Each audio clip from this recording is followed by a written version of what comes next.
The the truth of the share market channel में आपका स्वागत है। मैं भवनीश अग्रवाल। नमस्कार दोस्तों।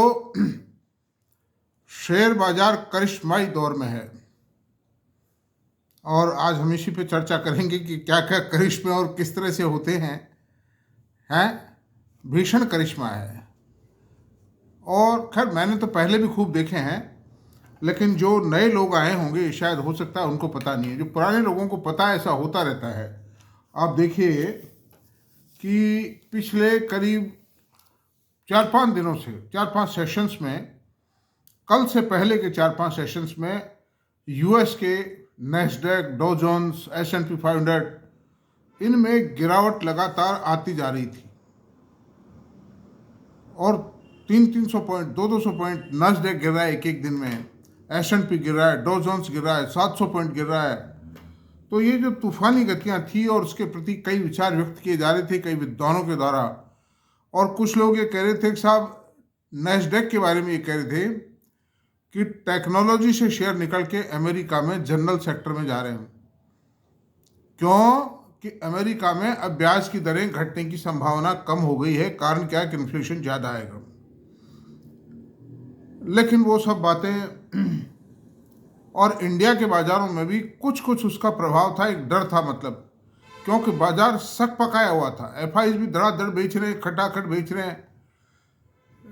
हालांकि धीमी पड़ी है, वो बल्क क्वांटिटी जब नहीं दी, जो 15-15 हज़ार करोड़ का माल तीन दिन तक बेचा था उन्होंने नवंबर में, अक्टूबर में, अब थोड़ा फर्क पड़ा है, धीमी है और उससे ज़्यादा डीआईज की बाइंग है। तो अब आप देखिए कि कल जो इन्फ्लेशन की रेट आई वो ऐसा नहीं है। जो बिग ऑपरेटर्स हैं जैसे मॉर्गन स्टैनली है, गोल्डमैन सच्चा है, ये जितने भी बड़े बड़े ऑपरेटर्स हैं, बड़े बड़े ऑपरेटर कह दीजिए या बिग प्लेयर्स कहिए आप इनको, ऐसा नहीं इनको इन्फ्लेशन कितना आएगा ये पता नहीं है, सब कुछ पता है इनको। लेकिन ये बाजार को जिस दिशा में मोड़ना चाहते हैं वैसी ही बात कह देते हैं। तो आप देखिए, ये कहा जा रहा था कि 3 से 3.30% के बीच में इन्फ्लेशन आएगा यूएस का, और वो शाम को जो इन्फ्लेशन आया रात को 8, साढ़े 8 बजे, यानी इंडिया के रात के 8:30 हैं, वहाँ के अलग हैं, दिन के हैं वहाँ के। तो आप देखिए वो इन्फ्लेशन, मुझे मालूम था कितना आएगा, एक्चुअली मैं कह रहा हूँ आपको कि 2.9 आएगा। 2.9 मैंने सोचा था, 2.9 आया और मार्केट के अंदर, अमेरिकन मार्केट में आग लग गई, मतलब भभक उठा बाजार। और उसका परिणाम क्या रहा? एक दिन के अंदर नैस्डैक 480 पॉइंट, 44 पॉइंट तेज हुआ है। इन टर्म्स ऑफ परसेंटेज 2.31% तेज हुआ है। और डॉ जोन्स का मार्केट जो है वो 730 पॉइंट तेज हुआ है, 1.65% तेज हुआ है इन टर्म्स ऑफ परसेंटेज। और S&P 500 में 1.83% की तेजी आई है, जो अनप्रेसिडेंटेड रिकॉर्ड तेजी है, मतलब एक सेशन में, सिंगल सेशन में। और ऐसा लगने लगा था कि तो नैस्डैक तो गया काम से, और जो टेक्नोलॉजी शेयर है अमेरिका की ये भी गए काम से। ऐसा नहीं है। अमेरिकन टेक्नोलॉजी कंपनीज की फाउंडेशन और उसकी स्ट्रेंथ और उनकी वास्तव में जो टेक्नोलॉजी है वो इतनी साउंड है कि उसका कोई विकल्प नहीं है, उसका कोई कॉम्पिटिटर नहीं है, और उसके बिना काम नहीं चल सकता लोगों का, दुनिया नहीं चल सकती आइकन से। हवाई जहाज रुक जाते हैं, बैंकों की विंडो खड़ी रह जाती हैं, बैंकों की विंडो बंद हो जाती हैं, काउंटर्स बंद हो जाते हैं, खाते सब चेक वेक पास करना, सब money transfer, everything is closed. सारी क्रियाएं जो हैं वो माइक्रोसॉफ्ट है, एमेजॉन है, IBM है, ये चलाते हैं। तो उनका कोई विकल्प नहीं। ये सब कहने की बातें हैं। अब इंडियन मार्केट पे चलते हैं। इंडियन मार्केट भी डगमगाया हुआ था, लेकिन चूंकि मैं कह रहा हूँ ना, अंदर से सबको पता होती है सच्चाई। आम आदमी को जो दिशा देते हैं उसके विपरीत मान के चलिए आप हमेशा। तो आप ये देखिए कि आज इंडियन मार्केट ने ज़बरदस्त कर, आज हम चर्चा इस पर करेंगे कि अगले 2 महीने में, 3 महीने में शेयर बाजार में क्या क्या करिश्मे होंगे और कौन कौन सी सेक्टर, कौन से शेयर अपनी रंगत दिखाएंगे बाजार के अंदर, चमक बिखेरेंगे, और किन शेयरों से बच के रहना चाहिए, इस पर चर्चा करेंगे हम अभी आज। इसलिए कर रहा हूँ मैं, 2 मिनट का आपका समय और लूँगा उस टॉपिक पर आने से पहले। Background is must to know the background is must. तो आप ये देखिए सेंसेक्स में तेजी आई है 223 पॉइंट की, 0.29% तेजी है, वीडियो बनाने तक है ये मतलब। और निफ्टी तेज हुआ है 0.33%, निफ्टी बैंक तेज हुआ है 0.99%, 486 पॉइंट तेज हो गया निफ्टी बैंक। और आईटी को तेज खोला था, 250 पॉइंट प्लस में था, लेकिन अभी बाद में उसको -37 ला दिया है, 0.09% दिखा ना उसको रेड में। और LTTS, LNT टेक्नो, इसमें आप देखिए LNT टेक्नोलॉजी, इसमें और बताता हूँ मैं आपको, आईटी निफ्टी बता दिया। और ऑटो सेक्टर 147 पॉइंट प्लस में है, फार्मा 82 पॉइंट माइनस में है, और PSU बैंक 183 पॉइंट प्लस में है। PSU बैंकों में भी करिश्माई तेजी ला दी आज, मतलब अब वो ठीक है, वो अलग बात है कि होगा क्या, किस इन्वेस्टर को कौन फंसेगा, कौन कमाएगा, कौन गंवाएगा, दैट इज अनदर थिंग, वो एक अलग विषय है।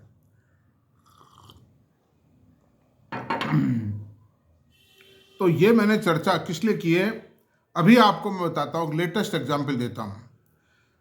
LNT टेक्नोलॉजी सर्विसेज का कल रात को रिजल्ट आया, रात को रिजल्ट, आई एग्जामिन दैट, सारे नोट्स पढ़ लिए, मैनेजमेंट की कमेंट्स पढ़ ली, मीडिया रिलीज पढ़ लिया। उसमें उनकी जो बॉडी लैंग्वेज थी, मतलब जो बताने का तरीका था, लिखने का तरीका था, वो बहुत शानदार था। ये बात सही है कि प्रॉफिट थोड़ा सा क्वार्टर ऑन क्वार्टर कम हुआ है, और कम, कोई कुछ लिख रहा है, कोई कुछ लिख रहा है कि साहब करेंसी फ्लक्चुएशन के कारण IIT लिखता है, कोई ये कहता है कि साहब मार्जिन घट गए। ये सब बेकार की बात है। मार्जिन को मैंने थोरोली चेक कर लिया है, मार्जिन घटने का कारण सिर्फ ये है कि सैलरी का बर्डन बढ़ा है, सैलरी काफ़ी बढ़ गई है इस महीने में, इंक्रीमेंट वगैरह पड़ता होगा तो इंक्रीमेंट देना पड़ा इनको, बाकी इस कारण से है, और वो अगले महीने में, अगले क्वार्टर में नलीफाई हो जाएगा, बल्कि एक बहुत ही शानदार पॉजिटिव ग्रोथ आएगी प्रॉफिट के अंदर भी। सेल बढ़ी है, 9% sale has increased, but the profit has 3-4% down आया है प्रॉफिट, कोई खास बात नहीं है, due to hike in the salary, increment देना पड़ेगा एम्प्लॉइज को, तो वो इमीडिएटली तो इफेक्ट डालता है balance profit and loss account पे, लेकिन आने वाले समय में वो सब बराबर हो जाता है। तो उसको खराब बताया जा रहा था उस रिजल्ट को, और आज सुबह टीवी पे मैंने देखा कि बेचने, इंटरनेशनल बड़ी बड़ी ब्रोकरेज फर्में बेचने की सलाह दे रही थी, बट आई वॉज कॉन्फिडेंट कि ये शेयर गिर नहीं सकता, बढ़ेगा ही, क्योंकि पहले ही टूट चुका है, इसको पहले ही तोड़ दिया, रिजल्ट आने से पहले ही 5500 रुपये से 4800 ला दिया था, 700 तोड़ दिया था, और क्या चाहते हो। मार्केट खुलते ही 450 पॉइंट तेज हुआ, 4800 रुपये से 5250 रुपये हो गया। तो दोस्तों इस बाजार में बहुत ज़्यादा सावधानी की आवश्यकता है। आज मैं दोनों वीडियो इसी पे बनाऊंगा। अच्छा, अब सवाल ये है कि आने वाले समय में भारतीय बाजारों में क्या होगा। जिस मास जो इन्वेस्टर है उसका संबंध तो इसी चीज़ से है। अब वो चाहे मेरे वीडियो को देखे ना देखे, मेरा धर्म तो यही है कि उनको ज्ञान बताना, पूर्ण मतलब तथ्यों से, इतिहास से, सब चीज़ों से, फैक्ट से, टेक्निकली, फंडामेंटली सब वाकिफ कराना। तो देखिए आने वाला जो समय है, ना तो टीवी एंकर और ना ही कोई एनालिस्ट सही बात कहने को तैयार है। सच्चाई ये है, मैं बताता हूँ, स्टील प्रोडक्शन पिछले क्वार्टर में 7% बढ़ा, IIP डाटा पॉजिटिव आए, 4.70%, 2 महीने के आए, अभी तक 4.70% है, जबकि सितंबर एंडिंग क्वार्टर में 2.7% थे। They are far better. इसका मतलब इंफ्रा इंडस्ट्री में, मैन्युफैक्चरिंग के अंदर ग्रोथ आई है। इन्फ्लेशन कम हुई है, 5.53 से 5.22 आई है। RBI ने CRR कम किया है, लिक्विडिटी बढ़ेगी बाजारों में, 0.5 से CRR कम किया, लिक्विडिटी बढ़ेगी। RBI फर्दर प्रयास और कर रहा है बाजार में लिक्विडिटी बढ़ाने के लिए। ये भारत सरकार के निर्देश हैं कि बाजारों में लिक्विडिटी को बढ़ाना पड़ेगा अगर इंडस्ट्री को, ट्रेड को, कॉमर्स को चलाना है, तो और हमको एक्सपोर्ट को बढ़ाना है। तो ऑटोमोबाइल के जो सेल के फिगर्स आए हैं दिसंबर के, they are beautiful. Rabi crop better आ रही है, कॉटन, व्हीट, मस्टर्ड, पल्सेस का प्रोडक्शन बूस्टअप होगा इससे। अमाउंट भी हो गई है, बारिश भी आई है, and weather conditions are quite favourable. ओले पाले का भी कोई डर मुझे तो कोई ज़्यादा नहीं लगता है। इसलिए क्रॉप मतलब जो रूरल सेक्टर में खुशहाली आएगी, इससे उससे कंजम्पशन बढ़ेगा, परचेजिंग बढ़ेगी। फर्दर इन्फ्लेशन कम होगा क्योंकि प्रोडक्शन बाजारों में आएगा और वेजिटेबल्स के दाम भी कम होंगे और एडिबल आइटम गेहूं, फीट वगैरह जो है, चना है, पल्सेज है, इनके रेट भी घटेंगे। Naturally it will boost to the economy. अब सवाल ये आता है कि इसमें कौन कौन सी कंपनियां और कौन कौन से सेक्टर चलेंगे। तो देखिए, सरकार का जो फोकस है, इकोनॉमी तो राइट पोजीशन में, और इस क्वार्टर के रिजल्ट, जो थर्ड क्वार्टर के रिजल्ट आएंगे, वो भी मैं समझता हूँ अच्छे आएंगे। आज इन्फोसिस, रिलायंस, एक्सिस बैंक और L&T माइंट्री, इनके रिजल्ट आ रहे हैं। मतलब these are the main companies which are going to report the result to the market. Result आ रहे हैं और रिजल्ट मैं समझता हूँ ईश्वर ने चाहा तो अच्छे ही होंगे। उनको इंटरप्रेट करने की बात है, ये बात है। अनदर थिंग, अब देखिए, जिनका मार्केट का जिन सेक्टर्स पे गवर्नमेंट का फोकस है या वो नेचुरल वे में जो फ्लेयर अप कर सकते हैं, उन सेक्टर्स की बात कर लेते हैं, फिर हम इंडिविजुअल शेयर्स की बात करेंगे। सोलर पैनल कंपनीज चलेंगी। ग्रीन एनर्जी का सबसे बेस्ट सेक्टर सोलर पावर का भी सबसे बेस्ट जो सब सेक्शन है, solar panel manufacturer are the best performers and they will continue to perform better because a 50 lakh crore rupees investment in the next 10 years is going to take place। शायद पहले ही हो जाए, वो 6-7 साल में भी हो सकता है, बहुत तेज गति से, बड़ा ह्यूज वर्क है। मतलब वो solar power energy corporation government of India ने बनाया, वो भी पूरी कोशिश कर रहा है। राजस्थान सरकार है, गुजरात सरकार है, आंध्रा है, ये कई स्टेट तो बिल्कुल लगी हुई हैं इस काम पर। और राजस्थान के अंदर 21-22 लाख करोड़ रुपए के सोलर प्रोजेक्ट्स के एमओयू राजस्थान गवर्नमेंट से डिफरेंट एंटरप्रेन्योर्स के द्वारा किए जा चुके हैं। तो ऐसी सूरत में 3 कंपनी है दोस्तों इसमें, वारी एनर्जी और प्रीमियम एनर्जी और टाटा पावर पावर ट्रांसमिशन और मैन्युफैक्चरिंग का काम ही नहीं करती है। टाटा पावर सोलर पैनल भी बनाती है जिसकी कैपेसिटी 4600 मेगावाट की है, 4600 मेगा हर्ट्ज, 4.6 गीगावाट। अब कैपिटल गुड्स के अंदर भी कुछ कंपनियां उठेंगी, चूंकि द जनरल इकोनॉमी और the manufacturing sector is again going to boost up. Power भी बूस्ट अप कर रहा है, पावर का प्रोडक्शन बढ़ेगा तो उसको डिस्ट्रीब्यूशन और ट्रांसमिशन के लिए तो इक्विपमेंट चाहिए ना। मतलब तो सबसे बड़ी बात यह, कैपिटल गुड्स में siemens, ABB, KSB pump, communes, Kirloskar oil और सीजी पावर, ये बहुत जबरदस्त रन करने की पोजीशन में आ रहे हैं। मतलब जैसे सीमेंस के रेट गिर गए हैं, एबीबी के भी गिरे रेट, लेकिन they will again go up. Please take alert for them. सभी के गिरे हैं लेकिन ये सब सुधर जाएगा। तो सोलर पावर पे बात कर ली अपन ने, कैपिटल गुड्स पे बात कर ली। ऑटो सेक्टर में भी जान आ सकती है, because the sale figures of December reported by the auto companies are flaring, are hopeful. इसमें कौन कौन सी कंपनियां होंगी? Tata motor, Hyundai, Maruti, Mahindra and Mahindra.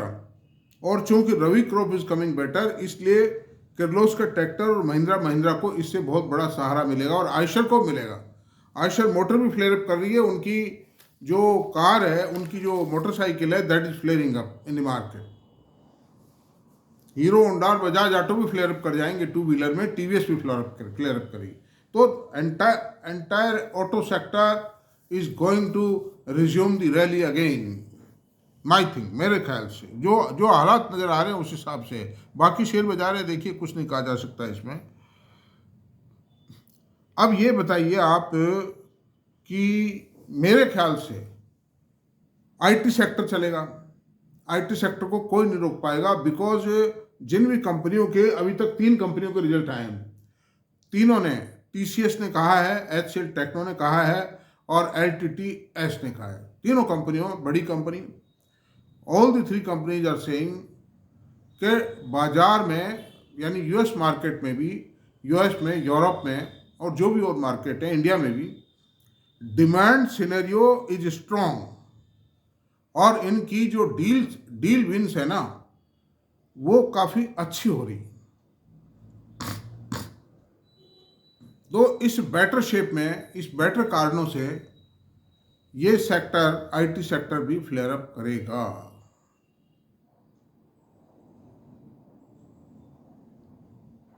और ऑटोमोबाइल में भी जो ऑटो एंसिलरी के भी अच्छे अच्छे जो शेयर्स हैं ना, और ख़ास तौर से जो इलेक्ट्रिक व्हीकल और जो हाइब्रिड मतलब बनाते हैं, ये जो पेट्रोल डीजल के व्हीकल्स के लिए, गैस के व्हीकल्स के लिए भी एसेसरीज बनाते हैं और इलेक्ट्रिक व्हीकल्स के लिए भी एसेसरीज बनाते हैं, उन सब के लिए this market the coming time is better I think.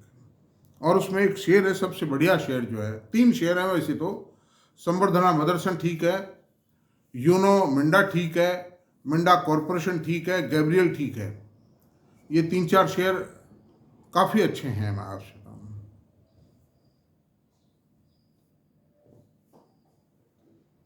तो अंडर दीज सर्कमस्टेंसेस दोस्तों, मुझे नहीं लगता आपको निराशा वापस आएगी। मैं भी थोड़े टाइम पहले तक निराश था, लेकिन जब से मैंने ये कारण बताए कि ये चीज़ें हुई हैं बेटरमेंट के लिए, बाजार के लिए। अच्छा, गवर्नमेंट डिफेंस सेक्टर को भी हम भूल रहे हैं, डिफेंस सेक्टर भी बेटर परफॉर्म करेगा। कल मोदी जी ने 3 जहाज, लड़ाकू जहाज, एक सबमरीन है और 2 डिस्ट्रॉयर्स हैं, तीनों भारतीय नेवी को समर्पित कर दिए हैं और भारतीय नेवी बहुत मजबूत हो रही है। और उससे क्या होगा कि एक तो जो मझगांव डोक है ना, इनको कुछ पेमेंट तो मिलेगा ही मिलेगा। एक अभी क्या, 2 पहले कर दिए थे मझगांव ने, तो इसका एक तो पेमेंट मिलेगा इस क्वार्टर में गवर्नमेंट से, उससे प्रॉफिटेबिलिटी तो बढ़ेगी। और जो काम मझगांव करती है वो कर ही रही है मतलब। तो अंडर दिस सर्कमस्टेंसेस एक फिर हिंदुस्तान एरोनॉटिक्स भी परफॉर्म बेटर करेगा। कई तरह की खबरें आ रही हैं। अब उतना समय नहीं है कि मैं वो सारी बातें बताऊं, आपको बता भी चुका हूं पहले कई बार। और एक भारत इलेक्ट्रॉनिक्स, इसको भी ऑर्डर्स काफ़ी मिलेंगे। अब इस लास्ट क्वार्टर में ऑर्डर भी मिलेंगे इन तीनों को कम, और गार्डन को और कोचिन को भी मिलेंगे, ऐसा नहीं मिलेंगे, BEML को मिलेंगे। तो अंडर दीज सर्कमस्टेंसेज ये जो सेक्टर्स हैं मैंने बताए, they will be the hero of the market and they will continue to be hero of the market. Thank you very much. मेरा वीडियो पसंद आया तो प्लीज़ इसको सब्सक्राइब करें, लाइक करें, शेयर करें। Thank you very much.